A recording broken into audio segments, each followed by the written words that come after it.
Hello friends and welcome to our channel concepts hunt. और आज हम बात करने वाले हैं जियोग्राफी की एक important topic resources and development.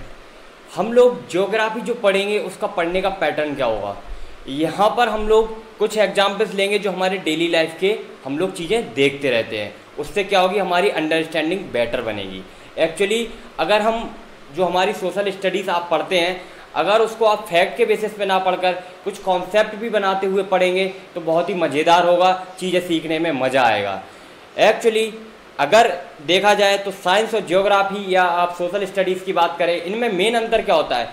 Science में क्या होता है, कुछ एक फेनोमेना होती है जो बहुत सारी फेनोमेना को एलेबोरेट कर देती है, राइट। बट यहाँ पर क्या होता है कि बहुत सारी फेनोमेना को हमें पढ़ना होता है। लेकिन अगर हमने उसको साइंस के पॉइंट ऑफ व्यू से पढ़ना, चीज़ें सीख ली और अगर डेली लाइफ के एग्जाम्पल्स हमने उसमें डाल लिए और हमें कनेक्ट करना आ गया चीज़ों को, तो हमारे लिए सोशल स्टडीज़ बहुत आसान होने वाला है, बहुत मज़ा आने वाला है। तो चलिए शुरुआत करते हैं अपनी रिसोर्सेज एंड डेवलपमेंट को। तो सबसे पहले बात करेंगे रिसोर्सेज होता क्या है। कुछ एग्जाम्पल्स के साथ यहाँ पर बात करेंगे और देखेंगे कि चीज़ें कितनी क्लियरिटी हमारे अंदर चीज़ें बनने लगी हैं। तो सबसे पहले बात करते, हमें भूख लगी, हमने खाना खाया। ये क्या था, भूख लगना हमारी नीड थी और खाने ने हमारी नीड को सेटिस्फाई कराया। हमें कहीं और जाना था, हमने क्या किया, मोटरसाइकिल का यूज किया, उसमें पेट्रोल डाला और हम वहाँ पर पहुँच गए। हमारा जाना वहाँ पर नीड थी, लेकिन मोटरसाइकिल ने जो काम किया वो क्या हुआ, हमारी नीड को सेटिस्फाई करवाया। सपोज करिए आपको किसी और चीज़ के बारे में इंफॉर्मेशन पता करनी है और आपने किसी चीज़ का यूज लिया, तो उसने क्या किया, आपकी जो नीड थी उसको सेटिस्फाई करवाने में आपकी हेल्प की। तो वो क्या हो गए, सारे रिसोर्सेज हो गए। सपोज करिए मैं यहाँ पर बैठा हूँ और आप लोग वहाँ पर पढ़ने की कोशिश कर रहे हैं, मैं आपको जिस मीडियम के थ्रू पढ़ाने की कोशिश कर रहा हूँ वो आपकी नीड को सेटिस्फाई कर रहा है। यहाँ पर मैं पेन लिया हुआ, पेन क्या कर रहा है, यहाँ पर मेरी लिखने में हेल्प करेगा। तो ये क्या हो गई, मेरी नीड थी यहाँ पर लिखना आपको समझाने के लिए, लेकिन जो पेन ने किया वो क्या किया, आपकी नीड को सेटिस्फाई किया, मेरी नीड को सेटिस्फाई किया। तो जो भी चीज़ें हमारे एनवायरनमेंट में होती है जो हमारी नीड को सेटिस्फाई करती हैं, वो क्या होती है, हमारे लिए रिसोर्सेज का यूज करती है। ये मैटर नहीं करता कि वो जीवित है या वो नॉन लिविंग थिंग्स है या लिविंग थिंग्स है, डजेंट मैटर। मैटर क्या करता है, आपकी नीड्स को वो सेटिस्फाई करवाना चाहिए। यहाँ सपोज किए कि मैं एक चेयर पे बैठा हुआ हूँ, मुझे बैठना था यहाँ पर, तो नीड किसने सेटिस्फाई की, चेयर ने। तो चेयर यहाँ पर क्या हो गई, मेरे लिए रिसोर्स का काम हो गई। सपोज करिए कुछ लोग वेजिटेरियन होते हैं, कुछ लोग नॉन वेजिटेरियन होते हैं। अब किसी का इच्छा हुआ कि हमें फिश को खाना है, उसने क्या किया, फिश को खाया, तो क्या हुआ, फिश ने उसकी नीड को सेटिस्फाई कर दिया, तो वो क्या हो गई, उसके लिए रिसोर्सेज हो गई। तो there are a lot of number, we can't imagine, इतने सारे हमारे पास रिसोर्सेज हैं कि हम जिनको इमेजिन भी नहीं कर सकते, वो सब हमारे क्या है, रिसोर्सेज। मैं यहाँ पर इसलिए आपको एग्जांपल देने की कोशिश कर रहा हूँ ताकि आपके माइंड में बहुत ही अच्छे से एक क्लियरिटी बन जाए कि रिसोर्सेज लेकर कि रिसोर्सेज होता क्या है, किस तरीके से हम रिसोर्सेज बताते हैं कि ये चीज़ रिसोर्स होगी या नहीं होगी। तो हमारे एनवायरनमेंट में सपोज करिए आपको फल खाने की इच्छा हुई, आपने क्या किया, अनार खाया, तो अनार का जो पेड़ था उसने क्या किया, अनार दिया आपको, अनार ने क्या किया, आपकी नीड को सेटिस्फाई करवाया, तो वो क्या हो गया, आपके लिए रिसोर्स हो गया। ऐसे ही अगर आप वेजिटेबल्स की बात करें, हर एक चीज़ जो भी हमारे एनवायरनमेंट में है, अगर किसी ना किसी तरीके से वो हमारी नीड को सेटिस्फाई करवाता है तो वो क्या बोलते हैं, हम उसको रिसोर्स बोलते हैं। पेट्रोल हो गया या जितने भी हमारे फ्यूल्स हैं, ये सब क्या करवा रहे हैं, हमारी जो नीड्स है एक प्लेस से दूसरे प्लेस तक जाने की, उस नीड को सेटिस्फाई करने में ये लोग हमारी मदद करते हैं। तो ये सब क्या हो गए, हमारे रिसोर्सेज हो गए। आपको चीज़ें क्लियर होनी चाहिए, बिल्कुल क्रिस्टल क्लियर होनी चाहिए, इसीलिए मैं लगातार एग्जाम्पल पर एग्जाम्पल दे रहा हूँ आपको। सपोज करिए आपका मन है टी पीने का, टी पिया आपने, उसने क्या किया, आपकी नीड को सेटिस्फाई करवा दिया, वो क्या हो गया, आपका रिसोर्स हो गया।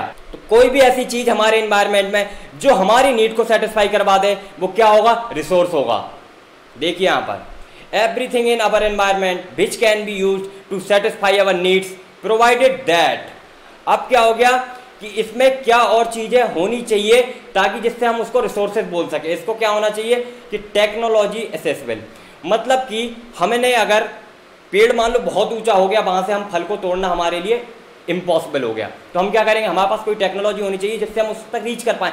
अगर हम नहीं कर पा रहे हैं तो वो हमारे लिए रिसोर्सेज नहीं हो पाएगा, ठीक है। इकोनॉमिकली फीजिबल, ऐसा ना हो कि पता चले करोड़ों हजारों रुपए की टेक्नोलॉजी लगाने के बाद हम उस तक पहुंच पाए, तो वो क्या हो जाएगा, हमारे लिए इकोनॉमिक फीजिबल नहीं होगा। तो हमारा जो रिसोर्स होना चाहिए वो क्या होना चाहिए, इकोनॉमिक फीजिबल होना चाहिए। और क्या होना चाहिए, कल्चरली एक्सेप्टेबल, मतलब क्या हुआ कि जो हम जिस कल्चर में रह रहे हैं वहां पर उस चीज को एक्सेप्ट करना चाहिए। तो क्या क्या होगा हमारे एग्जाम्पल, मैं आपको यहाँ पर बहुत सारे एग्जाम्पल दे चुका हूँ और यहाँ पर और देख लेते हैं।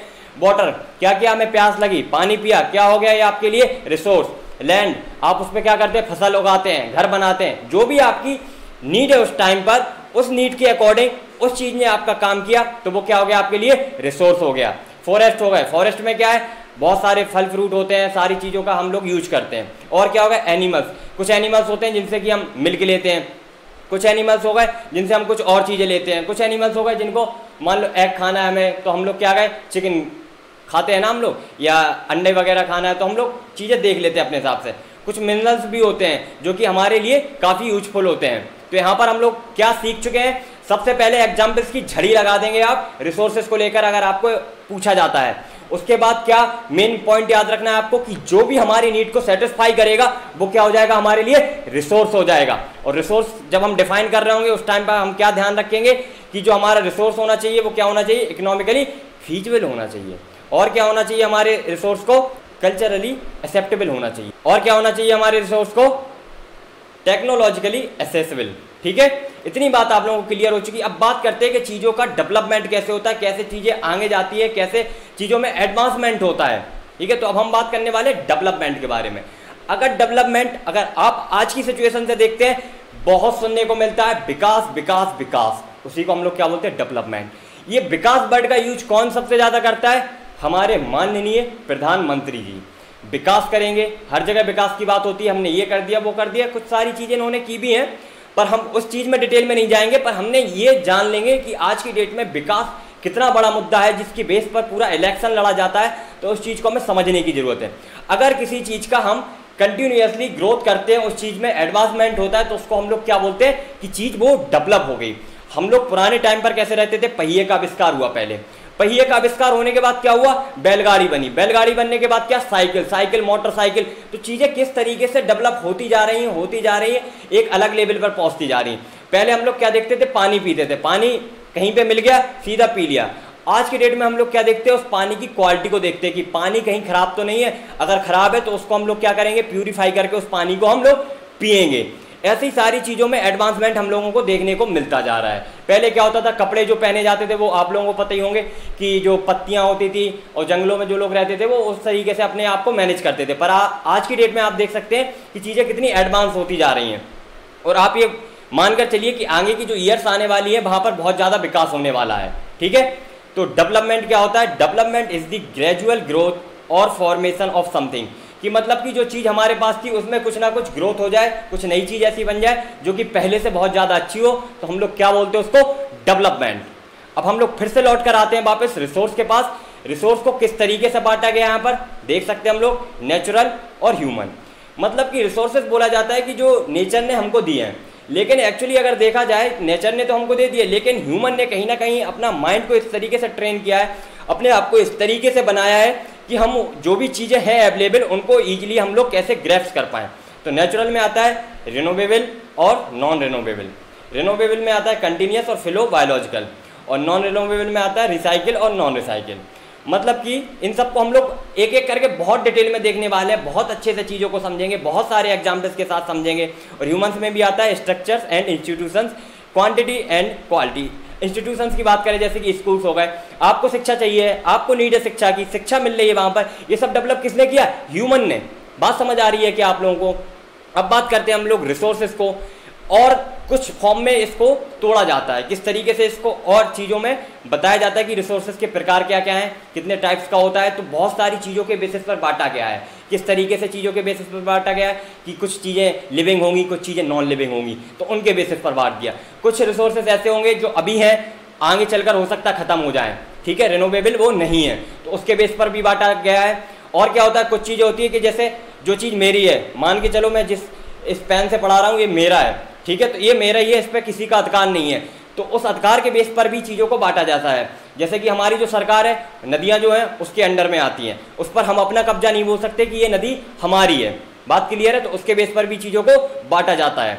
तो देखते एक एक करके किस तरीके से चीज़ों को बांटा जाता है। तो सबसे पहला जो बेसिस होता है बांटने का वो क्या है, on the basis of origin, biotic और अबायोटिक, मतलब कि उसके पास लाइफ है या नहीं है। और किसके बेस पर बांटा जाता है, on the basis of exhaustibility, मतलब कि वो चीज़ एग्जॉस्ट होने वाली है या नहीं होगी, रिनोवेबल मतलब कि उस चीज़ को हम वापस प्राप्त करते जाएंगे और वो चीज़ खत्म नहीं होगी। और नॉन रिनोवेबल का मतलब क्या होता है कि वो चीज़ एक टाइम के बाद खत्म हो जाएगी और वो उसको दोबारा प्राप्त करने में बहुत टाइम लगता है, बहुत ज़्यादा टाइम लग जाता है, तो हम लोग क्या बोल देते हैं, उसको प्राप्त हम नहीं कर पा रहे हैं।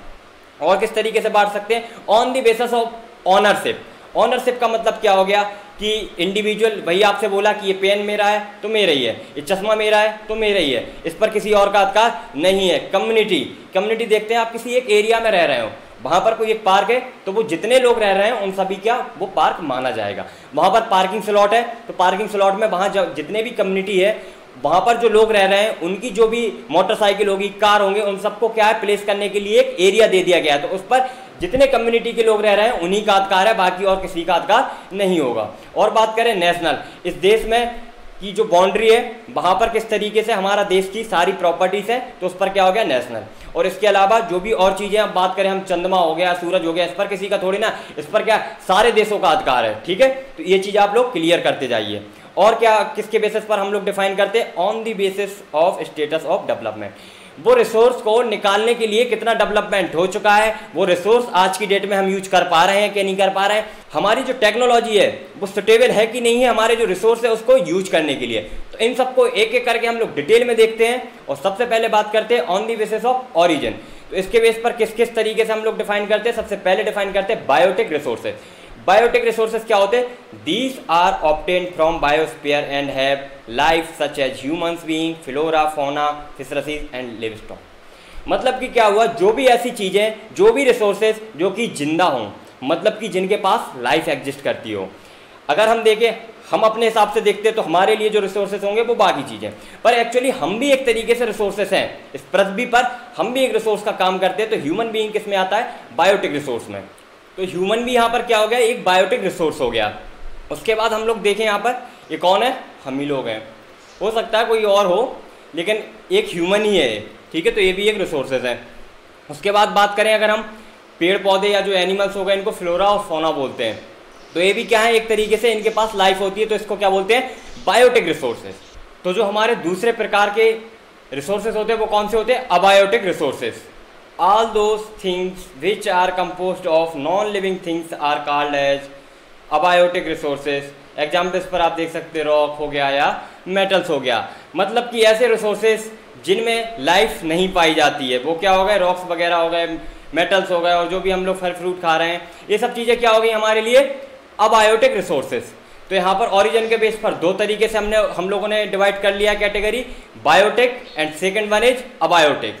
अब बात करते हैं कि जो on the basis of exhaustibility, मतलब कि ये चीज़ खत्म होगी या नहीं होगी। अगर नहीं होगी, रिसाइकिल हो रही है, तो किस तरीके से जल्दी जल्दी रिसाइकिल होगी या लेट रिसाइकिल होगी। तो सबसे पहले बात करते हैं रिनोवेबल रिसोर्सेज, जो कि वापस अपने स्टेज में पहुंचते रहते हैं। तो the resources which can be renewed और रिप्रोड्यूस्ड बाय फिजिकल, केमिकल और mechanical process are known as renewable resources.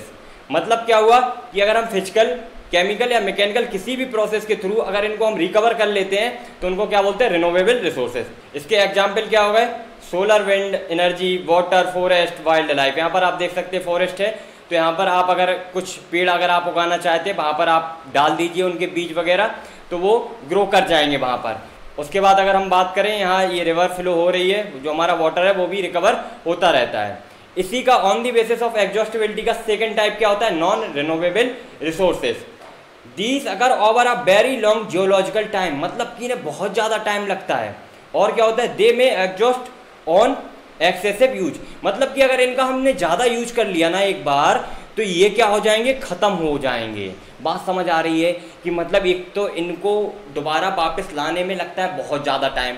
अब उस टाइम के पहले ही हमने इनको बहुत ज़्यादा यूज करना शुरू कर दिया तो ये ख़त्म भी हो सकते हैं। इनमें कौन कौन से आते हैं, कुछ minerals, fossil fuels are the example of such resources. जैसे कि हम लोग भरवाने जाते हैं ना, आपने देखा होगा गाड़ियों में पेट्रोल डीजल, तो ये सब क्या है, हमारे फ्यूल्स वगैरह हैं। इनका भी एक टाइम के बाद अगर आपने ज़्यादा यूज किया ना तो क्या होगा, ये एग्जॉस्ट हो सकते हैं।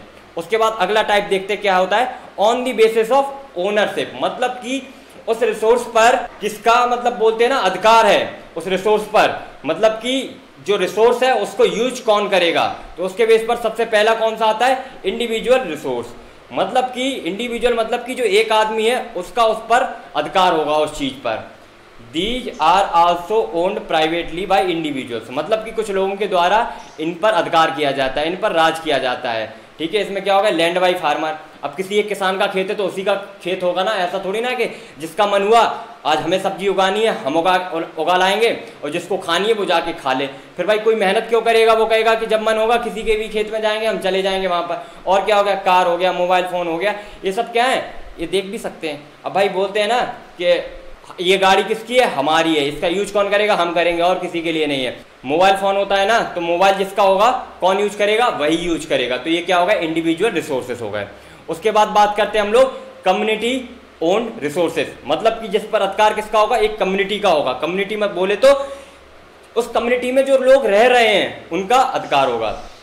There are resources which are accessible to all the members of community, मतलब कि कम्युनिटी में जो लोग रह रहे हैं वही इस चीज़ का यूज कर पाएंगे। इसमें कौन कौन सी चीज़ें आती, पब्लिक पार्क्स हो गए, पिकनिक स्पॉट हो गया, प्ले ग्राउंड हो गया। यहाँ पर आप देख भी लो, यहाँ पर ये कुछ पार्क टाइप का बना हुआ है, यहाँ पर ये प्ले ग्राउंड बना हुआ है, बच्चे वगैरह खेल सकते हैं। कौन से बच्चे खेलेंगे, जो उस कम्युनिटी में लोग रह रहे हैं उनके वो बच्चे वगैरह वहाँ पर खेल सकते हैं।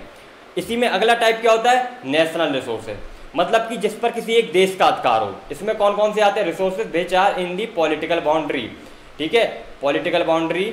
और उसके बाद क्या हो गया, 12 नॉटिकल माइल तक क्या होता है, यहाँ पर देखते हैं ना आप लोग, समुद्र देखा होगा, तो यहाँ से जो सरफेस है आपकी, यहाँ से कितना डिस्टेंस तक, 12 नॉटिकल माइल तक क्या होगा, हमारी बाउंड्री होगी, यानी कि इंडिया का पोर्शन होगा। उसके बाद किसका पोर्शन होगा, उस पर सबका अधिकार होगा।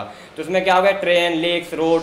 अब रोड सरकार ने डलवाए तो सरकार के होंगे ना, ऐसे थोड़ी ना हम जाके वहां पे बैठ गए तो ये रोड हमारी हो गई, या ट्रेन हो गई कि भाई हमने किराया दे दिया ट्रेन का तो लाओ ट्रेन हमें दे दो, ऐसे थोड़ी ना होगा। वो किसकी होगी, देश की होगी। जिस देश में आप ट्रैवल कर रहे हैं, अभी मान ले इंडिया की, तो इंडिया में अगर आप ट्रैवल कर रहे हैं तो वो जो जितनी भी ट्रेन होंगी वो किसकी होगी, भारत देश की होंगी। उसके बाद क्या आता है, इंटरनेशनल रिसोर्सेज, मतलब कि जिस पर हर एक देश का अधिकार है। इंटरनेशनल रिसोर्सेज क्या होते हैं, resources which are regulated by international organisation, जिनके लिए कि अंतरराष्ट्रीय जो संगठन बनाए जाते हैं वो रन कराते हैं वहाँ पर, तो उनको क्या बोलते हैं, इंटरनेशनल रिसोर्सेज। इसमें क्या आते हैं, these does not belong to any individual country, वो किसी एक कंट्री का नहीं बोल सकते।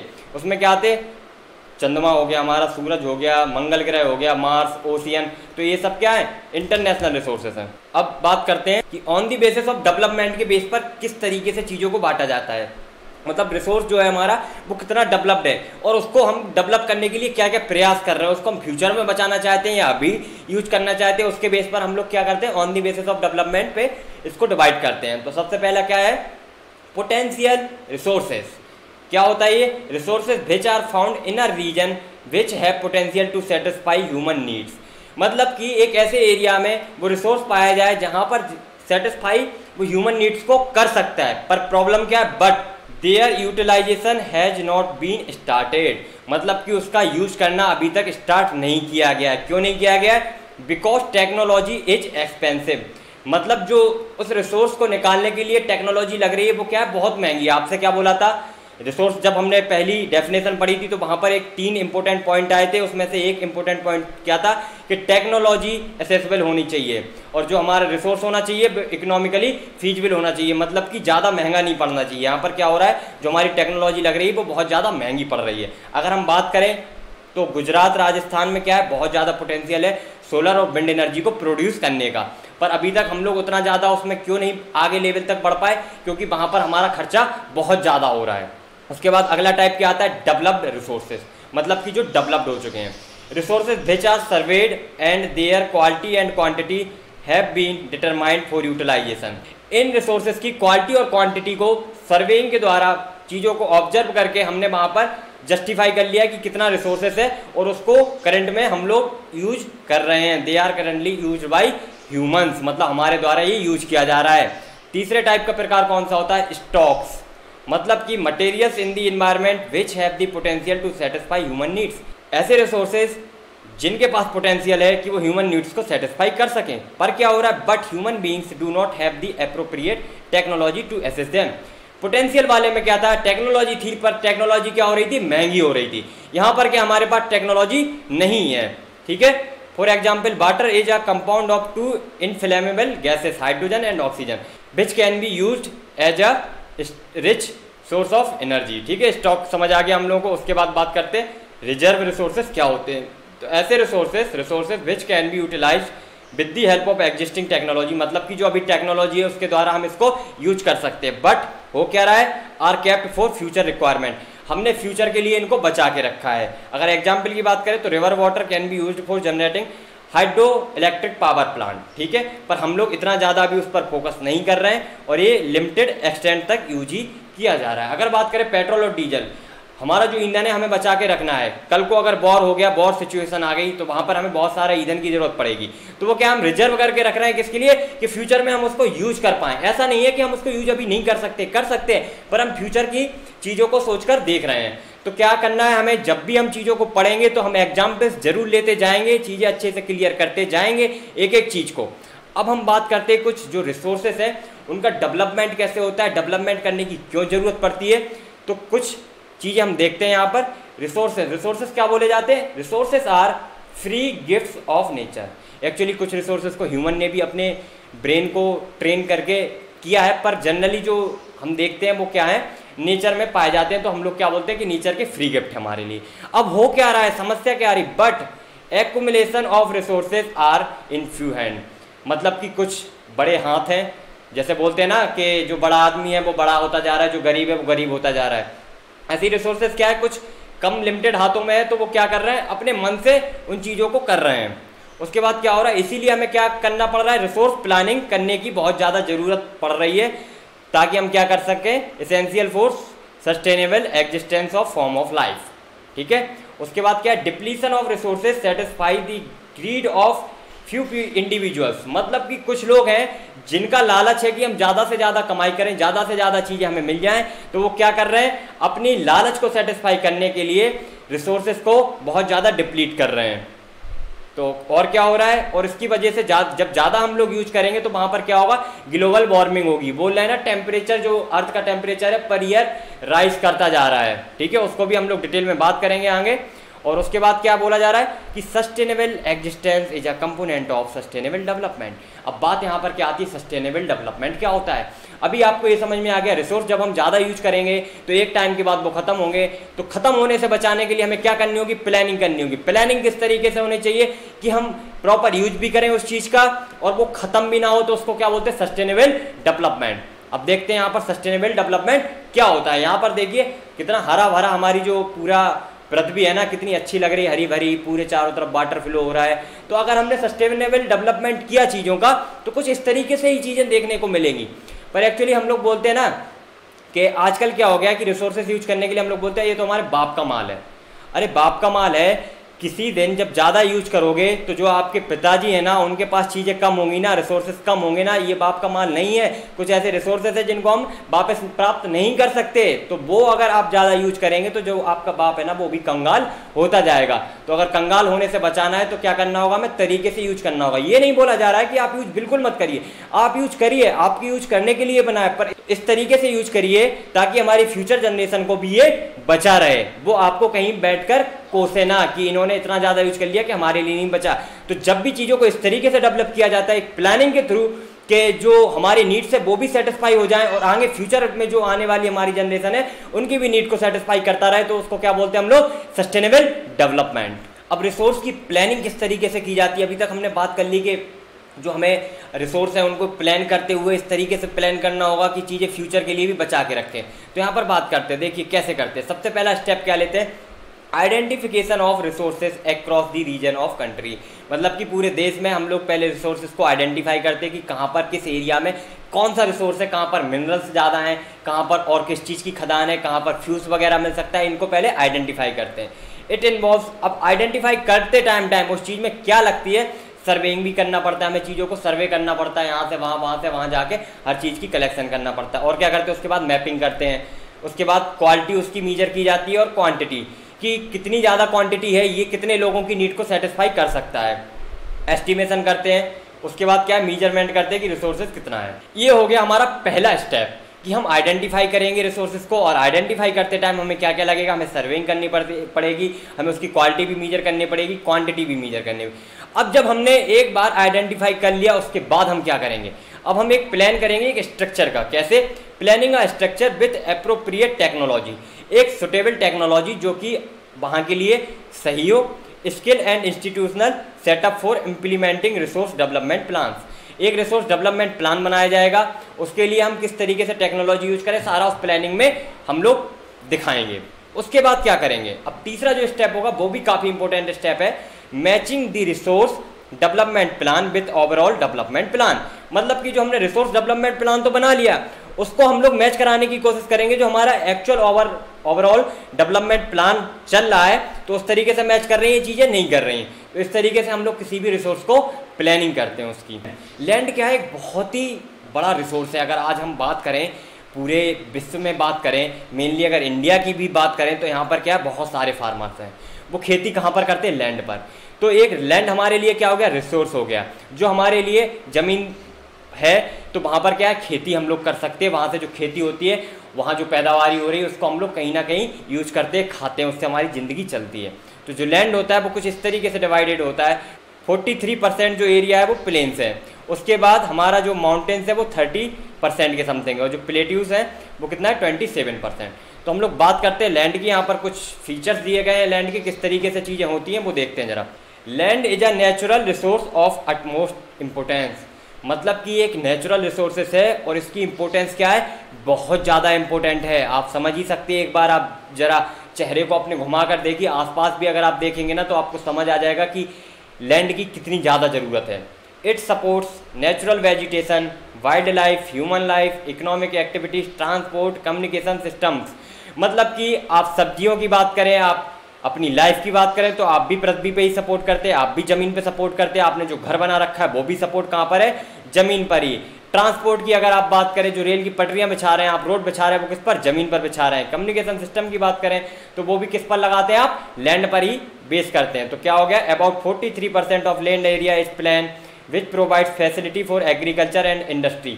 मतलब कि जो 43% प्लेन एरिया है वहाँ पर आप वेजिटेशन के लिए है वो, और किसके लिए, इंडस्ट्री वगैरह भी सेटअप होती हैं। तो जितनी भी चीज़ें आप कर रहे हैं, चश्मा पहन रहे हैं, कपड़े पहन रहे हैं, ये पेन बन रहा है, लैपटॉप बन रहा है, मोबाइल फोन्स बन रहा है, तो ये सब काम मैन्युफैक्चरिंग कहीं ना कहीं तो हो रहा है। वो मैन्युफैक्चरिंग कहाँ पर हो रहा है, वो लैंड पर हो रहा है। इसीलिए क्या बोला है, या ये बहुत ज़्यादा इंपॉर्टेंट है। इस चीज़ को आप लोग अच्छे से समझिए। इतने एग्जाम्पल मैं क्यों दे रहा हूँ बार बार आप लोगों को, कि आपके माइंड में एक क्लियर पिक्चर बननी चाहिए। सोशल स्टडीज़ को ये नहीं लगना लगे आपको कि यार एक बोरिंग सब्जेक्ट है, बस इंपॉर्टेंट लाइन मार्क करते जाओ, पूरी किताब को भर दो और उसके बाद कुछ समझ आ नहीं रहा है, बस बैठ के रट रहे हैं। ये रटना नहीं है। अगर आपने इसको प्रैक्टिकल अप्रोच के साथ जोड़ना स्टार्ट कर दिया तो आपकी अंडरस्टैंडिंग इतनी अच्छी बढ़ जाएगी कि आपको पढ़ने में भी मजा आएगा और चीज़ें समझ में भी आएंगी। उसके बाद देखते हैं जो माउंटेन्स हमारे 30% ऑफ टोटल एरियाज के वो है लगभग। About 27% of area of the country is plateau region. It possesses rich reserve of minerals, fossil fuels and forest. मतलब कि जो प्लेट्यू रीजन है उसमें क्या होता है कि जो आपके फॉसिल फ्यूल्स वगैरह है, मिनरल्स हैं, ये सब कहाँ पे पाए जाते हैं, यहाँ पर पाए जाते हैं। तो लैंड को आप लोग अच्छे से समझ लीजिए, मैं बार बार बोल रहा हूँ, ये बहुत ही अटमोस्ट इम्पोर्टेंस वाला हमारा रिसोर्सेस है। उसके बाद बात करते हैं कि लैंड का जो यूटिलाइजेशन हो रहा है वो किस तरीके से हो रहा है। तो सबसे पहले क्या हो गया, फॉरेस्ट। फॉरेस्ट के रूप में हम लोग यूज करते हैं, आपको अच्छे से पता है कि जहाँ पर फल फ्रूट्स और आपकी वाइल्ड लाइफ जो मतलब जानवर होते हैं बहुत सारे, वो कहाँ पे एग्जिस्ट करते हैं, आपके फॉरेस्ट में करते हैं। अब दूसरा क्या होता है, land not available for cultivation. मतलब कि ऐसा ज़मीन जो कि कल्टीवेशन जिसमें ना कर पाएँ, बंजर बोलते हैं ना, बैरन एंड वेस्ट लैंड हो गया। Land put not to agriculture areas, क्या हो गई, बिल्डिंग बन गई, रोड बन गई, फैक्ट्रीज बन गई, तो वहाँ पर अब कल्टीवेशन नहीं हो सकता है। तीसरा क्या होता है, अदर अनकल्टिवेटेड लैंड। और क्या क्या लैंड हो सकते हैं जो कि कल्टीवेशन के लिए सुटेबल नहीं हो, कि permanent pastures and grazing land हो गया हो, land under miscellaneous tree crops बन गया हो वहाँ पर, और कल्चरेबल वेस्ट लैंड बन गया हो वहाँ पर। और किस तरीके से लैंड का यूटिलाइजेशन होता है, तो फैलो लैंड के रूप में यूटिलाइज करते हैं। क्या हो गया, करंट फैलो, मतलब कि लेफ्ट विदाउट कल्टीवेशन फॉर 1 और 2 एग्रीकल्चर ईयर, मतलब 1-2 साल के लिए उस पर हम लोगों ने कोई भी खेती बाड़ी नहीं करी है। अदर देन करंट फ्लो, कुछ और उसके अलावा। अब क्या हो गया, नेट सोन एरिया क्या होता है, area sown more than once in an agriculture year plus net sown area is known as gross cropped area. ठीक है, अब इसके बाद आगे की बात करते हैं। हमारा जो लैंड यूज करने का पैटर्न है इंडिया में वो किस तरीके से, उसको देखते हैं यहाँ पर किस तरीके से होता है। अब हम अपने इंडिया की बात करेंगे कि यहाँ पर किस तरीके से चीज़ें, जो लैंड हमारा एक इम्पोर्टेंट रिसोर्स है उसको हम लोगों ने कैसे यूज किया है। तो forest area in the country is far lower than it desires, मतलब कि 33% जो डिजायर है जियोग्राफिकल एरिया का कि क्या होना चाहिए वहाँ पर फॉरेस्ट, तो वो इंडिया में थोड़ा कम होता जा रहा है। ये कब बनाया गया था? नेशनल फॉरेस्ट पॉलिसी 1952 में ये स्टेटेड किया गया था, बोला गया था कि जो लैंड का 33% ऑफ द जियोग्राफिकल एरिया है उसका क्या होना चाहिए? फॉरेस्ट होना चाहिए। पर यहाँ पर हमारा धीरे धीरे थोड़ा कम हो गया। The livelihood of millions of peoples who live in on fringes of these forest depend upon it.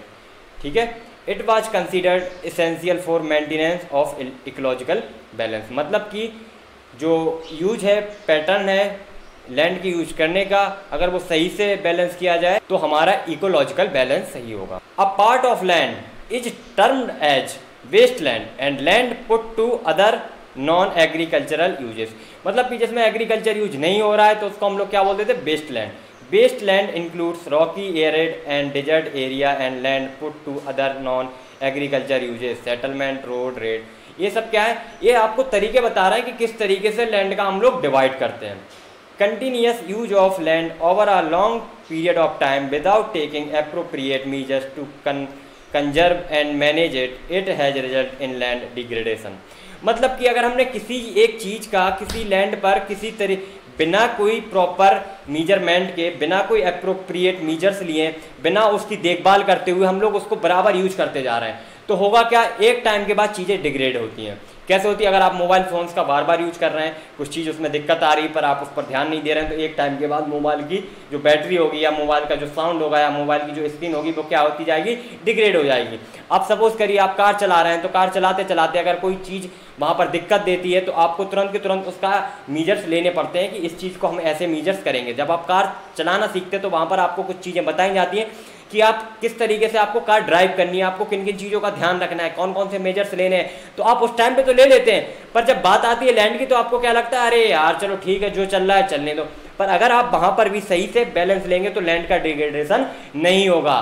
Land की जो कैपेसिटी है खेती करने की या जो उसमें चीज़ें हो रही हैं उनकी कैपेसिटी कम ना हो, उसके लिए हम लोगों को प्रॉपर मीजर्स लेने पड़ेंगे। अगर उसकी क्वालिटी धीरे धीरे डिग्रेड होती गई तो फसल जो हमारी वहाँ पर पैदावार होती है वो क्या होती जाएगी? धीरे धीरे कम होती चली जाएगी। तो लैंड डिग्रेडेशन के बारे में देखते हैं कि किस तरीके से क्वालिटी कम होती है।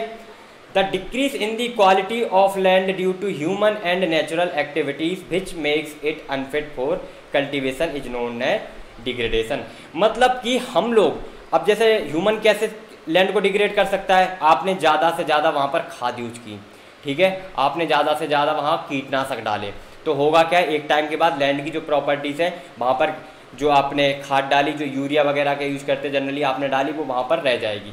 तो वो क्या करेगी? अगली बार जब आप कल्टीवेशन करने के लिए वहाँ पर जाते हैं तो क्या होगी? आपकी जो कल्टीवेशन है उसका कहीं ना कहीं जो क्वालिटी होगी और जो क्वांटिटी होगी वो दोनों ही डिग्रेड हो जाएंगे। ठीक है, तो इसके लिए क्या क्या कॉज होते हैं, किस तरीके से ये होता है देखते हैं हम लोग यहाँ पर। झारखंड और छत्तीसगढ़, मध्य प्रदेश, उड़ीसा अगर इन सब की बात करें वहाँ पर क्या हो रहा है? लैंड का कैसे डिग्रेडेशन हो रहा है? डिफॉरेस्टेशन ड्यू टू माइनिंग, मतलब कि वहाँ पर माइनिंग करने के चक्कर में जंगलों को काटा जा रहा है, उससे भी लैंड का नुकसान हो रहा है। उससे कैसे लैंड का नुकसान होगा? अब भाई जब पेड़ पौधे होंगे नहीं, वहाँ पर माइनिंग होगी, ब्लास्ट होंगे, तो वहाँ पे ऑब्वियस सी बात है कि जो वहाँ की मिट्टी होगी वो उसकी क्वालिटी डिग्रेड हो जाएगी। अगर गुजरात, राजस्थान, मध्य प्रदेश, महाराष्ट्र इन सब की बात करें, यहाँ पर क्या हो रहा है? बहुत ज़्यादा ग्रेजिंग करवाई जा रही है, तो उससे भी क्या हो रहा है? लैंड डिग्रेड हो रहा है। और क्या बात करें, पंजाब हो गया, हरियाणा, उत्तर प्रदेश, इन सब में क्या हो रहा है? Over irrigation. जब आप एक टाइम से ज़्यादा इरीगेशन कर देते हैं तो वहाँ पर क्या हो जाती है? Water logging. वाटर लॉगिंग क्या होती है? मतलब कि वॉइड्स जो आपके हैं सॉइल्स के वो चोक हो जाते हैं, तो क्या होती है? सैलिनिटी, एल्किनिटी, ये सब क्या होती है? सॉइल में इंक्रीज कर जाती है, और उससे क्या होगी? आपका जो कल्टीवेशन की जो क्वालिटी है वो भी डिग्रेड होगी और जो क्वांटिटी है वो भी क्या हो जाएगी? कम। तो हमें क्या क्या मीजर्स लेने चाहिए? ये तो हो गई हमारे प्रॉब्लम की बात कि लैंड डिग्रेड होता है तो किस तरीके से होता है, क्या क्या चीज़ों का हमें ध्यान रखना है तो हमारा लैंड डिग्रेड नहीं होगा। पर अगर लैंड डिग्रेड हो गया तो आप क्या करेंगे उसकी भी हम लोगों को बात करने की जरूरत है। कौन कौन से मीजर्स हैं? Measures to control land degradation. तो किस तरीके से? Afforestation and proper management of grazing, मतलब कि आप फॉरेस्ट को सही से लगाइए, उनका एक जो आपने एरिया डिसाइड किया है कि इतना एरिया में लगने चाहिए, तो वहाँ पर आपको फॉरेस्ट रहने चाहिए। और जो ग्रेजिंग भी है वो एक मैनेज करिए आप, इतना नहीं कि वहाँ पे बहुत ज़्यादा ओवर ग्रेजिंग हो जाए और चीज़ें वहाँ पर कल्टीवेशन के लिए अनफिट हो जाएँ। उसके बाद क्या करते हैं, planting of shelter beds of plant, मतलब कि एक सीधी लाइन में जो प्लांट्स हम लगाते जाते हैं इस तरीके से वहाँ पे लगाते जाइए। Proper management of waste land and waste disposal, मतलब कि जो वेस्ट लैंड आप बोल रहे हैं ना जिसको, उसको ऐसे प्रॉपर मैनेज करिए कि जो लोग कल्टीवेशन वाले एरिया में कुछ काम करने की सोच रहे थे वो कहाँ पर हो जाए, हमारा वेस्ट लैंड पर काम हो जाए। फैक्ट्री वगैरह लगाना है या हमें वहाँ पर बिल्डिंग्स वगैरह बनानी है तो वो हम लोग बना सकते हैं ना। जिस खेत में ज़्यादा पैदावार नहीं हो रही है, कल्टीवेशन अच्छा नहीं हो रहा, उसको हम लोग क्या करते हैं, दूसरे चीज़ के लिए यूज करें। Stabilisation of sand dunes, sand dunes चलते हैं ना जो हवा के एकदम चक्रवात टाइप के चलते हैं, उनको स्टेबलाइज करने की जरूरत है। आगे हम लोग देखेंगे इसको कैसे स्टेबलाइज करते हैं, सारी चीज़ें हम लोग डिटेल में एक एक पॉइंट को कनेक्ट करते हुए आगे तक देखते जाएंगे। Control of mining activity, mining activity करिए जरूरी है, लेकिन इतनी ज़्यादा मत करिए कि वहाँ पर एरिया में पूरे नुकसान हो जाए। ठीक है, सारी चीज़ों को एक लिमिटेड एक्सटेंट तक करेंगे तो हमारे लिए भी फ़ायदा होगा और वहाँ की जो लैंड है वहाँ के लिए भी फ़ायदा होगा। अब हम बात करते हैं सॉइल। सॉइल को अगर रिसोर्स के रूप में देखें तो ये भी बहुत एक बड़ा रिसोर्स हमारे लिए है, क्योंकि ये क्या है, जो बहुत सारी जो प्लांट का जो लाइफ है उसको सपोर्ट करने के लिए इसको यूज किया जाता है। ये किससे टूटकर बनता है, रॉक्स वगैरह से ये मटेरियल जब टूट कर, और क्लाइमेट चेंज वगैरह कुछ होते हैं क्लाइमेट की वजह से, और क्या होता है पानी के फ्लो की वजह से भी ये जो सॉइल से एक जगह से दूसरी जगह ट्रांसपोर्ट होकर बनती है। तो ये क्या है, एक तरीके से बहुत सारी चीज़ों को सपोर्ट करती है। अगर प्लांट की लाइफ को इसने सपोर्ट किया तो हमारे लिए जो वेजिटेबल्स खाने के लिए मिलती हैं, जो फ्रूट्स हम खाते हैं, अगर सॉइल सपोर्ट नहीं करेगी उनको ग्रो करने में तो क्या खाएंगे हम लोग, क्या फल खाएंगे, कहाँ से सब्जियाँ लाएंगे, ये चीज़ आप लोग समझ लीजिए। तो देखते हैं सॉइल को रिसोर्स के रूप में कितना ज़्यादा यूजफुल होता है। तो soil is the most important renewable natural resource, मतलब कि इसको वापस प्राप्त करते हम जा सकते हैं। किस तरीके से वापस प्राप्त करेंगे देखते जाते हैं हम लोग अभी। It is the medium of plant growth and supports different types of living organism on the earth, मतलब कि जो पृथ्वी पर सपोर्ट करने के लिए प्लांट को अगर अपने जीवन जीने के लिए कोई मीडियम है वो क्या है, सॉइल है। जो लिविंग ऑर्गेनिज्म होते हैं छोटे छोटे, उनको भी सपोर्ट करने के लिए कौन सपोर्ट करता है, सॉइल सपोर्ट करती है। रिलीफ, पेरेंट रॉक और bed rock, climate, vegetations and other form of life and time are important factor in the formation of soil. जब सॉइल का फॉर्मेशन होता है तो क्या होता है, जो बड़ी बड़ी चट्टानें उनसे कुछ ना कुछ घिसाव होता है, पानी का हो आप चाहे विंड का ले लो, तो उनसे धीरे धीरे छोटे छोटे पार्टिकल्स के फॉर्म में वो टूटती जाती है, चीज़ें टूटती जाती हैं, और हो सकता है पानी के साथ बहकर या हवा के द्वारा उड़कर एक जगह से दूसरे जगह तक पहुंच जाए, और वहाँ पर जाके क्या होती जाती है, सेडिमेंट होती जाती है, वहाँ पर जाके बैठती जाती है। तो वहाँ पर क्या होता है, सॉइल का फॉर्मेशन होता है। हर एक चीज़ को मैं हर एक पहलू के साथ आपको खोलकर दिखा रहा हूँ, आप अच्छे से चीज़ों को समझ लीजिए, अच्छे से एग्जाम्पल्स के साथ समझते जाइए, क्योंकि अगर आप यहाँ पर दिक्कत हुई आपको तो फिर इसके बाद आपके पास कोई सोल्यूशन नहीं होगा। और मैं इस बात की गारंटी लेता हूँ, अगर आप इस तरीके से चीज़ों को समझेंगे, आप हर एक एग्जाम्पल्स को अच्छे से ध्यान से सुनेंगे समझेंगे, तो आपको पूरे सोशल स्टडीज़ में कहीं भी दिक्कत नहीं आने वाली है, जियोग्राफी में तो वैसे भी नहीं आने वाली है। ठीक है, तो आगे बात करते हैं। Soil is classified according to soil formation, colour, thickness, age. तो सॉइल को जो क्लासिफिकेशन किया जाता है उसके कलर के भी बेस पर किया जाता है। कोई लाल मिट्टी होती है, कोई काली मिट्टी होती है, सुना होगा ना आपने, ब्लैक कॉटन सॉइल और laterite soil, red and yellow soil. तो ये सब किसके बेस पे होती है, कलर के बेस पे होती है, और कुछ फॉर्मेशन के बेस पर होती है। एलुवियल सॉइल, विंड की वजह से जो एवलाइन सॉइल होती है, काफ़ी सारी सॉइल्स होती हैं। ठीक है, थिकनेस, एज, इन सब की वजह से भी काफ़ी ज़्यादा होती हैं। कुछ पार्टिकल्स के भी बेस पर होती है, क्ले वगैरह हो गया आपका, ठीक है, इस तरीके से सिल्ट वगैरह हो गई। तो इस तरीके से चीज़ों को, सॉइल को क्लासीफाई किया जाता है। अब आगे देखते हैं, ये जो हमारा इंडिया का मैप है, इस मैप में किस तरीके से कौन सी सॉइल कहाँ पर प्रेजेंट होती है, एक जस्ट आपको आइडिया देने के लिए बता रहे हैं। यहाँ पर फॉरेस्ट एंड माउंटेन्स कहाँ पर है, यहाँ पर ज़्यादा है, तो यहाँ पर ये वाली सॉइल होगी, फॉरेस्ट सॉइल। उसके बाद एलुवियल सॉइल कहाँ पर पाई जाएगी, ये आपकी यहाँ पर पाई जाएगी। ठीक है, यहाँ पर यूपी का भी कुछ पोर्शन आता है। ठीक है, और रेड एंड येलो सॉइल ये कहाँ कहाँ, यहाँ ये इस जगह पर पाई जाएगी। उसके बाद ब्लैक सॉइल कहाँ पर है, यहाँ पर, यहाँ मध्य प्रदेश भी यहाँ पर बीच में आता है। उसके बाद लेटराइट सॉइल ये हो गई, और आपकी ये एरिड सॉइल यहाँ पर कुछ पोर्शन में पाई जाती है, यहाँ पर आपका राजस्थान है। ठीक है, इतनी बात क्लियर है। एक जस्ट आपको आइडिया दिया था ताकि एक आपको आइडिया लग जाए कि कौन से स्टेट्स में या कंट्री के कौन से पार्ट में कौन सी सॉइल पाई जाती है। तो आपको ये समझ में आ जाएगा कि वहाँ से जो खेती होगी, वहाँ पर जो कल्टीवेशन होगा वो किस फसल का होगा। एक्चुअली क्या होता है, हर एक सॉइल कुछ अलग टाइप की वेजिटेशन को प्रेफर करती है। कुछ होती हैं जो कॉफ़ी और टी वगैरह के लिए सपोर्ट करेंगी, तो वहाँ पर टी और कॉफ़ी ज़्यादा पाई जाएगी उस वाले एरिया में इंडिया के। और किसी एक एरिया में ब्लैक कॉटन सॉइल है तो वहाँ पर कॉटन ज़्यादा पाई जाएगी, ठीक है, कॉटन के लिए वो सुटेबल है। तो ऐसी तरीके से चीज़ें होती हैं। तभी आप बोलते हैं ना कि यहाँ की चीज़ बड़ी फेमस है, ये चीज़ यहाँ की बड़ी फेमस है, यहाँ पर अच्छी खेती होती है इसकी, ये चीज़ यहाँ पर होती है। वो किसकी वजह से होती है? वो सॉइल की वजह से होती है भैया। कोई वहाँ पर ह्यूमन का कोई रोल नहीं होता कि यहाँ के लोग इसको खेती को अच्छे से कर लेते हैं, कोई टेक्निक होती है। पहले सॉइल जरूरी होती है, उसके बाद टेक्नोलॉजी का यूज होता है। इस चीज़ को आप लोग अच्छे से समझ लीजिए। उसके बाद हम लोग बात करते हैं टाइप्स ऑफ सॉइल। तो सबसे पहला टाइप पढ़ेंगे हम लोग एलुवियल सॉइल, क्योंकि ये सॉइल जो होती है वो बहुत ज़्यादा अच्छी होती है किसके लिए? कल्टीवेशन के लिए, ठीक है। तो ये क्या है? मोस्ट वाइडली स्प्रेड सॉइल, मतलब कि ये बहुत ज़्यादा एक तो पाई जाती है। और क्या होता है कि the entire northern plains are made of alluvial soil. जो भी नॉर्दर्न प्लेन्स बने हैं वो किसकी वजह से बने हैं? एलुवियल सॉइल वहाँ पर ज़्यादा पाई जाती है। ये क्या होती है? Highly fertile, hence intensively cultivated and densely populated, मतलब कि ये इतनी ज़्यादा फर्टाइल होती है कि यहाँ पर कल्टीवेशन बहुत ज़्यादा मात्रा में होता है। और जो लोग रहते हैं वो भी बहुत घनी आबादी के साथ रहते हैं। घनी आबादी बोले तो कि मान लो एक एरिया आपने डिफाइन कर दिया, ठीक है, सेम एरिया लिया, एलुवियल सॉइल का ले लिया और एक और सॉइल का ले लिया, तो एलुवियल सॉइल वाले एरिया में रहने वाले लोगों की संख्या क्या है? ज़्यादा है। उसको क्या बोलेंगे हम लोग? Densely populated. और दूसरी जो सॉइल ली वहाँ पर लोग कम रह रहे हैं तो वहाँ पर क्या बोलेंगे? Less populated. एंड और क्या होता है? Have been deposited by 3 important Himalayan river system, Indus, Ganga and the Brahmaputra. मतलब कि जो ये बनती है वो 3 इंपॉर्टेंट रिवर्स जो हिमालय से निकलती है, इंडस, गंगा एंड ब्रह्मपुत्र, उससे मिलकर बनती है। एक बार आप लोग देख लीजिए कुछ इस तरीके से ये एलुवियल सॉइल दिखती है। उसके बाद जो इसकी इंपॉर्टेंस है, इंपॉर्टेंस को बात करना भी जरूरी है। क्यों बात करना जरूरी है? क्योंकि ये बहुत ज़्यादा कल्टीवेशन भी इसका होता है इंटेंसिवली और डीपली पॉपुलेटेड होती है। तो इसके इंपॉर्टेंस की बात करें तो पहला इंपॉर्टेंस क्या होता है? पोटास और फॉस्फोरिक एसिड वगैरह होते हैं, लाइम होता है, तो ये क्या होते हैं? ग्रोथ के लिए बहुत बढ़िया होते हैं। शुगर कैन, गन्ने की खेती हो गई, पैडी की हो गई, बीट हो गया आपका, इन सब के लिए बहुत ज़्यादा हेल्प करता है ये। उसके बाद दूसरे नंबर पर क्या है? क्या कहाँ कहाँ ये पाई जाती है? Rajasthan, Gujarat, eastern coastal planes में ये सब पाई जाती है, ठीक है। ये महानदी, गोदावरी, इन सब रिवर से ये मिलकर बनी होती है। और तीसरे नंबर पर अगर हम बात करें यहाँ पर तो क्या है?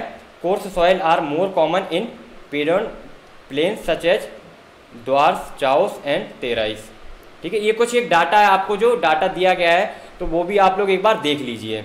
उसके बाद क्या है? According to their age alluvial soil can be classified as bangar soil and new alluvial khadar. तो इसको जो एज के बेसिस पर कि वो पुरानी सॉइल है एलुवियल या नई सॉइल है, तो उसको किस टाइप में बांटा जाता है? बांगर एंड खादर। अगला जो इसका इंपॉर्टेंस है वो जरा देखते हैं यहाँ पर। The bangar soil has higher concentration of kankar nodules than khadar soil which is more fertile, ठीक है। फर्टिलिटी की यहाँ पर हम लोग जरूर बात करेंगे। अगली सॉइल कौन सी है? Black soil. ब्लैक सॉइल ये देख रहे हो ना, काली मिट्टी, ये क्या होती है? ब्लैक इन कलर, ये कलर के बेसिस पर इसको ब्लैक बोला जाता है। Also known as regular soil, ठीक है। Black soil is ideal for growing cotton, cotton के ग्रो कराने के लिए बहुत ही सुटेबल कंडीशंस प्रोवाइड करती है। जो भी कंडीशन चाहिए कॉटन को ग्रो करने के लिए ब्लैक सॉइल के अंदर सारी क्वालिटीज मिल जाती है। तो इसको और क्या बोला जाता है? ब्लैक कॉटन सॉइल भी इसका नाम बोला जाता है। Typical in Deccan trap regions spread over north west Deccan plateau and is made of lava flows, ठीक है। किससे मिलकर बनी होती है? Lava flows. Made up of extremely fine clayey material. आपसे बोला था बहुत छोटे छोटे जो पार्टिकल्स होते हैं ना, तो उनकी जो पार्टिकल की साइज है उसके बेस पर भी चीज़ें डिफाइन की जाती है। तो ये क्या है? क्लेई मटेरियल से मिलकर ज़्यादा बना होता है। रिच इन सॉइल न्यूट्रिएंट्स, मतलब कि न्यूट्रिएशन के लिए इसमें बहुत ज़्यादा न्यूट्रिएंट्स होते हैं, such as calcium carbonate, magnesium, potash and lime. तो ये भी अच्छी खासी फर्टिलिटी रखती है। उसके बाद क्या है? Red and yellow soil. देख लीजिए ये कुछ इस तरीके से दिखती है, red and yellow soil. Red soil develops on crystalline इग्नीशियस rocks in areas of low rainfall. ये कहाँ पर पाई जाती है? जहाँ पर बारिश कम होती है और इग्नियस रॉक्स के क्रिस्टलाइन से ये बनती हैं। ये कहाँ पर होता है? Eastern and southern parts of Deccan प्लेटू। ये कहाँ कहाँ इंडिया में कहाँ पाई जाती है? उड़ीसा हो गया आपका, छत्तीसगढ़ हो गया, southern parts of middle Ganga plain हो गया, along the piedmont zone of western Ghats. These soils develop a reddish color due to diffusion of iron in crystalline, मतलब कि आयरन के जो डिफ्यूजन की वजह से इसमें रेड कलर शो होता है, reddish and metamorphic rocks. If rocks yellow when it occurs in hydrated form. तो येलो और रेड सॉइल किस लिए बोलते हैं इसको? इसीलिए बोलते हैं क्योंकि इसमें रेड और येलो टाइप की कुछ कलर हमको दिख जाते हैं। उसके बाद अगली सॉइल कौन सी हमारी, लेटेराइट सॉइल। लेटेराइट सॉइल को इस तरीके से दिखती है, चट्टानों के फॉर्म की टाइप की कुछ दिखती है। तो क्या होता है, develop in areas which high temperature and heavy rainfall. जहाँ पर टेम्परेचर हाई होता है, रेनफॉल भी क्या होती है, हाई होती है, वहाँ पर कौन सी सॉइल अधिकतर देखने को हमें मिलती है, laterite soil. Humus content of soil is low because most of microorganisms, particularly the decomposers like bacteria, get destroyed due to high temperature। High temperature की वजह से क्या होता है, इसमें ह्यूमस कंटेंट कम हो जाता है, क्योंकि जब टेम्परेचर हाई होता है तो बैक्टीरिया को सर्वाइव करना वहाँ पर काफ़ी ज़्यादा मुश्किल हो जाता है। और देखते हैं इसमें क्या होता है, इन हिली एरियाज कर्नाटक, केरला, तमिलनाडु, मतलब कि ये जो हमारी जो कंट्रीज है इंडिया, वहाँ के कर्नाटक, केरला और Tamil Nadu, this soil very useful for growing T and coffee. आपको बताया था ना, कुछ सॉइल होती है जो पर्टिकुलरली किसी एक टाइप की वेजिटेशन को सपोर्ट करती है। तो ये वाली सॉइल किसको सपोर्ट करती है, टी और कॉफ़ी। और जो ब्लैक कॉटन सॉइल थी वो किसको सपोर्ट करती थी, कॉटन को। Red laterite soils in Tamil Nadu, Andhra and Kerala are more suitable for crops like cashew nut. मतलब कि जो रेड लेटेराइट सॉइल होती है वो किसको और प्रेफर करती है, कैस्यू नट भी यहाँ पर अच्छे से होती है खेती। अगली बात करते हैं एरिड सॉइल। एरिड सॉइल देख रहा हो ना, शुष्क टाइप की, एकदम टूटी हुई मिट्टी सी टाइप की दिखती है। Ranges from red to brown in colour, brown type की कुछ कलर की, रेड से ब्राउन टाइप की कुछ बीच में कलर होता है इसका। सैंडी इन टेक्सचर, सैंडी टाइप की होती है टेक्सचर में। और ये सैलाइन इन नेचर, सैलाइन होती है, ठीक है। In some areas the salt content is very high. कुछ ऐसे एरिया होते हैं जहाँ पर सॉल्ट कंटेंट बहुत ज़्यादा हाई होता है। देखते हैं ना आप, पानी में बोलते हैं ना सॉल्ट टाइप का लग रहा है। And common salt is obtained by evaporating the water. Water को इवेपोरेट कर दोगे आप तो कुछ कॉमन टाइप की जो सॉल्ट है वो निकल के आ जाएंगे, अगर उस चीज़ में सॉल्ट का कंसनट्रेशन ज़्यादा है। Due to dry climate, high temperature, evaporation is faster and the soil lacks humus and moisture. मतलब कि यहाँ पर मॉइस्चर की कमी हो जाएगी। क्यों कमी हो जाएगी, क्योंकि इवेपोरेशन ज़्यादा हो रहा है। इवेपोरेशन ज़्यादा क्यों हो रहा है, क्योंकि टेम्परेचर ज़्यादा है वहाँ पर। होगा क्या, अब टेम्परेचर ज़्यादा है तो मॉइस्चर कम हो गई, तो ये प्रॉपर अगर हम इसको बोलें तो खेती करने के लिए ये सुटेबल उतनी नहीं है। पर अगर हमें इसको सुटेबल बनाना है तो क्या करना होगा, तो after proper irrigation these soils become cultivable. मतलब कि इनको प्रॉपर अगर हम इरीगेशन करेंगे तो वहाँ पर कल्टिवेशन हम कर सकते हैं। ऐसा कहाँ पर देखा गया है, वेस्टर्न राजस्थान में करके भी देखा गया है। उसके बाद अब हम बात करते हैं यहाँ पर फॉरेस्ट सॉइल। फॉरेस्ट सॉइल क्या होती है, कहाँ पे पाई जाती है, हिली रीजन्स में पाई जाती है, जहाँ पर क्या हो, सफिशिएंट रेनफॉल सफिशिएंट हो, ठीक है। Fertile, loamy and silty. ये फर्टाइल होती है, ठीक ठाक होती है, लोमी टाइप की होती है और सिल्टी होती है। In areas covered with snow soils experience denudation becomes less fertile and acidic. अब जिस एरियाज में स्नो के द्वारा कवर्ड हो, बर्फ़ के द्वारा कवर्ड हो, तो वहाँ पर क्या हो जाएगी, ये लेस फर्टाइल और एसिडिक हो जाएगी। देख लीजिए जरा फॉरेस्ट सॉइल किस तरीके से होती है, कुछ इस तरीके से फॉरेस्ट सॉइल यहाँ पर आप। अब बात करते हैं कि सॉइल इरोजन किस तरीके से होता है, सॉइल इरोजन होता क्या है। तो सबसे पहले आप पिक्चर के द्वारा देखिए यहाँ पर क्या हो रहा है। ये देखिए मिट्टी बोलते हैं ना, धस गई, मतलब कि स्लिपरी हो गई, वहाँ पे खिसकती जा रही है। ये कुछ इस तरीके से था, फिर धीरे धीरे देख रहे हैं आप, कुछ इस तरीके से होता जा रहा है। तो यहाँ पर अगर पूरे में यहाँ पर सॉइल थी तो ये क्या हो रहा है, धीरे धीरे सॉइल नीचे की तरफ यहाँ पर जाती जा रही है, ये खिसकती जा रही है, धीरे धीरे ये खिसकती चली जा रही है। तो यहाँ पर क्या था, पहले आगे की तरफ थी सॉइल, फिर धीरे धीरे करके ये कुछ इस तरीके से होती जा रही है। तो क्या हो रहा है, जो सॉइल कवर है उसमें कुछ ना कुछ वॉशिंग डाउन हो रहा है, मतलब कि वो सॉइल बहती चली जा रही है। तो उसको हम लोग क्या बोलते हैं, सॉइल का इरोजन होना। तो देखिए यहाँ पर the denudation of soil cover and subsequent washing down is called as soil erosion. मतलब कि यहाँ पर कुछ ना कुछ खिसकती गई। इसके रीजन्स क्या होते हैं, तो रीजन्स के बारे में हम लोग बात करते हैं। कुछ मेन रीजन्स होते हैं जिनकी वजह से बहुत ज़्यादा होती है, और कुछ अदर्स भी रीजन होते हैं उनकी वजह से भी होती है। तो सबसे पहले हम लोग देखते हैं कि मेन रीजन क्या है सॉइल इरोजन को लेकर। तो सबसे पहले देखते हैं natural forces like wind, water and glaciers. आप लोग देखते हैं ना कि जो रिवर्स होती है तो वो जब फ्लो करती है तो जो वाटर होता है तो साइड की जो सॉइल होती है उसको कहीं ना कहीं वो काटते जाते हैं। ऐसी जब विंड फ्लो होती है तो अपने साथ में हवा को उड़ा कर ले जाती है। ऐसे ग्लेशियर्स होते हैं, जब ग्लेशियर्स मेल्ट करते हैं, ग्लेशियर्स वहाँ पर होते हैं तो वो क्या करते हैं, सॉइल को अपने साथ ले जाते हैं। तो वो क्या कर रहे हैं, एक तरीके से सॉइल का इरोजन कर रहे हैं। बात क्लियर हो रही है क्या। उसके बाद देखते हैं कुछ अदर टाइप के रीजन्स क्या क्या और हैं इसके लिए। डिफॉरेस्टेशन होना, ओवर ग्रेजिंग, कंस्ट्रक्शन भी होना, माइनिंग होना और रॉन्ग मेथड ऑफ फार्मिंग। ये किस तरीके से होते हैं, जैसे डिफॉरेस्टेशन की बात करें, आप वहाँ से पेड़ हटते जा रहे हैं तो जो पेड़ हैं जो सॉइल को सपोर्ट करके रखते हैं, बांध कर रखते हैं, तो वहाँ से जब वो पेड़ हट गया तो वो सॉइल आराम से इजीली इरोजन हो जाएगा उसका। और क्या होगा, ओवर ग्रोजिंग जब ज़्यादा होती है, जो घास वगैरह है वो सपोर्ट कर रही है, जब घास वहाँ पर नहीं रहेगी तो सेम कंडीशन वहाँ भी होगी। कंस्ट्रक्शन होता जा रहा है, माइनिंग आप कर रहे हो तो क्या हो रहा है, पार्टिकल जो पहले बंधे हुए थे वो क्या हो गए, पार्ट्स में टूटते गए, तो क्या हो गया, ये भी सॉइल इरोजन का एक टाइप हो गया। अगर आप गलत तरीके से फार्मिंग कर रहे हैं तो ये भी एक होगा। और जरा देखिए किस तरीके से सॉइल इरोजन, देखिए यहाँ पर कुछ सॉइल इरोज ये होती जा रही है। और देखिए यहाँ पर देखो ये कटाव टाइप का बन गया ना, कटाव, इसी को बोलते हैं सॉइल इरोजन होना। ये सॉइल यहाँ से साइड से कम होती जा रही है, यहाँ पर ये फैलती जाएगी इस तरीके से। और देखिए आप लोग ये देखो, ये भी सॉइल इरोजन है। हल्की हल्की छोटी छोटी चीज़ों से भी हमें सॉइल इरोजन को समझना है। जब ऐसे नहीं कि बहुत बड़ा पार्ट खिसक गया तो हम लोग बोलेंगे सॉइल इरोजन हो गया, जब छोटे छोटे पार्ट होंगे उनको भी हम लोग क्या बोलेंगे, सॉइल इरोजन हो गया। ऐसी चीज़ें आपको चाहे जहाँ को देखने को मिल जाएंगी, इसीलिए आपको ऐसे डायग्राम दिखाए जा रहे हैं यहाँ पर। तो सॉइल इरोजन से बचने के लिए हम लोग क्या करते हैं, सॉइल को कंजर्वेशन भी किया जाता है। उसके क्या तरीके हैं, आपसे बोला क्या कि प्रॉब्लम तो हम पढ़ेंगे साथ में सॉल्यूशन भी हमें देखना जरूरी है, क्योंकि जहाँ पर सॉइल इरोज हो गया या सॉइल को इरोजन से बचाने के लिए हम लोग क्या तरीके कर सकते हैं। तो सबसे पहले क्या करेंगे हम लोग, कंटूर प्लगिंग कर सकते हैं। कंटूर प्लगिंग क्या होती है, तो प्लगिंग करेंगे हम लोग अलोंग दी कंटूर लाइन, मतलब कि जो खेती करेंगे वो किस लाइन के थ्रू करेंगे, along the contour line. Can be decelerate the flow of water down the slope, मतलब कि इस टाइप में हम लोग इस तरीके से, और ये जो स्लोप होगी इस तरफ है तो पानी यहाँ पर जाने से ये रोक सकता है इसको, ठीक है। तो ये क्या, इसको क्या बोलते हैं, कंटूर प्लगिंग। इससे हम लोग सॉइल को कंजर्व कर सकते हैं। दूसरे टाइप का कैसे कर सकते हैं, स्ट्रिप क्रॉपिंग। एक लाइन के फॉर्म में, एक स्ट्रिप के फॉर्म में हम लोग क्या करें, क्रॉपिंग करें। Large field can be divided into strips, मतलब कि एक जो बड़ी सी फील्ड है हम लोग क्या कर दिया, उसको स्ट्रिप में डिवाइड कर दिया, लाइन टू लाइन डिवाइड कर दिया। Strips of grass are left to grown between the crops, these breaks up the force of wind. ये क्या करेंगे, विंड के फोर्स को कम कर देंगे। और उसके बाद क्या होता है, टेरेस कल्टीवेशन। हुआ क्या, कहीं एक एरिया मान लो इस तरीके से था, स्लोप थी, पर वहाँ पर हमने क्या कर दिया, उस पर क्या बना दिए, स्टेप बना दिए। क्या बना दिए हमने, स्टेप। ये देख रहे हैं ना आप, ये बने हुए हैं स्टेप, बने हैं ना, ये स्टेप दिख रहे हैं। तो steps can be cut on the slopes making the terrace, मतलब कि क्या किया हमने, जो एक स्लोप इस तरीके से थी, हमने क्या किया, कुछ ऐसे स्टेप टाइप के हमने कट कर लिए। तो उससे क्या होगा, टेरेस कल्टीवेशन रिस्ट्रिक्ट्स इरोजन। तो ये क्या करेंगे, इरोजन को रोक देंगे, और ये यहाँ पर हम लोग कल्टीवेशन भी कर सकते हैं। और क्या होता है, shelter beds, planting line of trees to create shelter bed, they stabilise sand dunes and the desert in western area. देखो यहाँ पर कुछ इस तरीके से ये क्या कर दिए, ट्रीज को प्लांटिंग कर दी एक लाइन में। तो ये क्या करेंगे, सैंड ड्यून्स, जो हवाएं चलती है ना बहुत तेज तेज, तो वो क्या करेंगे, उसको रोकेंगे और सॉइल को इरोजन होने से रोकेंगे, ठीक है। ये थी आपके ज्योग्राफी के चैप्टर रिसोर्सेस एंड डेवलपमेंट की पूरी कहानी।